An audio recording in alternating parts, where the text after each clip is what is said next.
once the only female senior VP Creative Director at one of the largest advertising agencies in Los Angeles.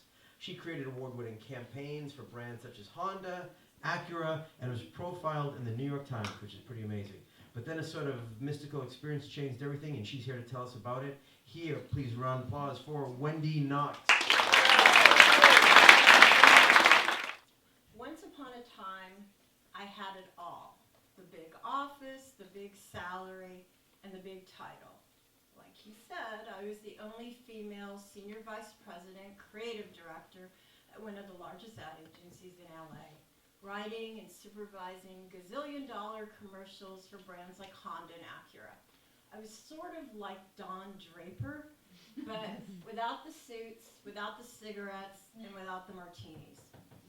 It was the kind of job I dreamed about in my 20s, but by my 40s, it looked a lot better than it felt. The higher I got up the corporate ladder, the more pressure, the more politics, and the less it felt like me. My true self was silently screaming to get out. Well, at 50, I unexpectedly got my chance. I was laid off, more like a political espionage situation, but I was laid off and lost my big fat executive job. Part of me was elated. I would finally get to write and paint things to touch people's heart. But most of me was terrified. I had a huge amount of financial responsibility on my shoulders. A little boy at home, a big mortgage, struggling parents who depended on me financially, and my beloved soulmate husband who is an entrepreneur. In case you didn't know, that's French for no health plan.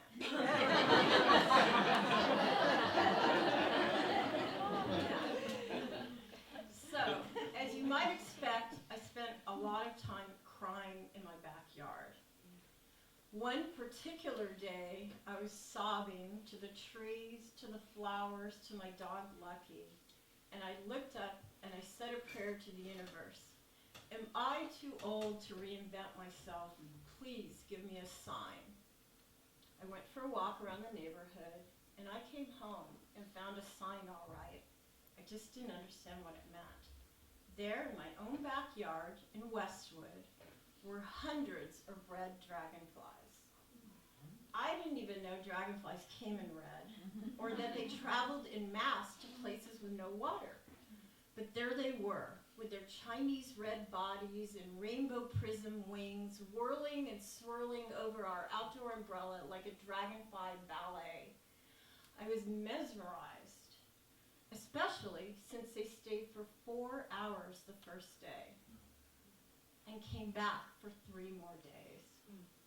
Well, at that point, I did what anyone would do. I started Googling dragonflies like crazy. And you know what I discovered? Dragonflies spend most of their lives stuck in the muck at the bottom of the pond, up to 4 years. It looks like the most boring life on earth.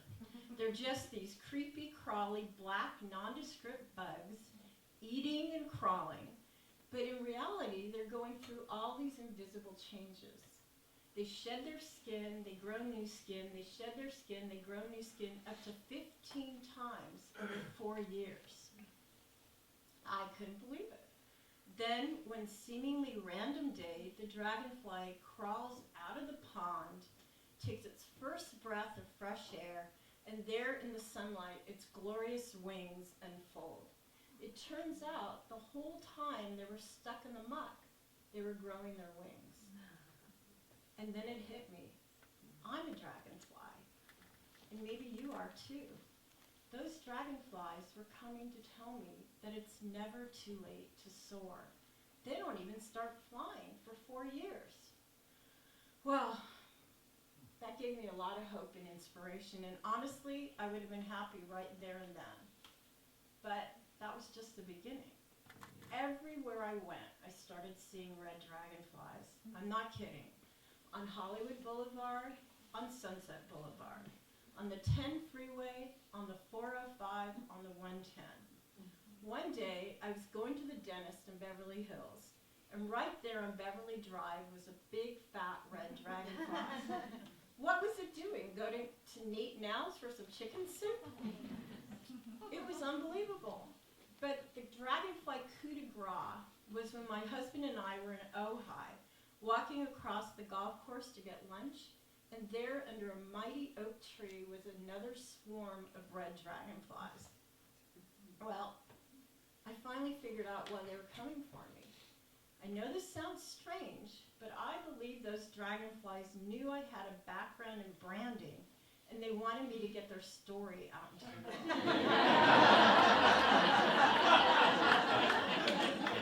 You laugh, but think about it. Their competition, butterflies, they're known for transformation. Ladybugs, good luck. What about the dragonfly? Nobody knew about their muck to magic story. So that's what I'm doing now. These days, instead of presenting storyboards to boardrooms full of men who could give a shit what I had to say, I'm sharing my art, my heart, and dragonflying lessons with rooms full of women. I'm on a mission to uplift and inspire others to rise up from their muck and into their magic. I have a blog, videos, and I'm working on a book called From Muck to Magic. Because when I was knocked down, it was those dragonflies that lifted me up with their light and their magic. And now I'm committed to paying their magic forward.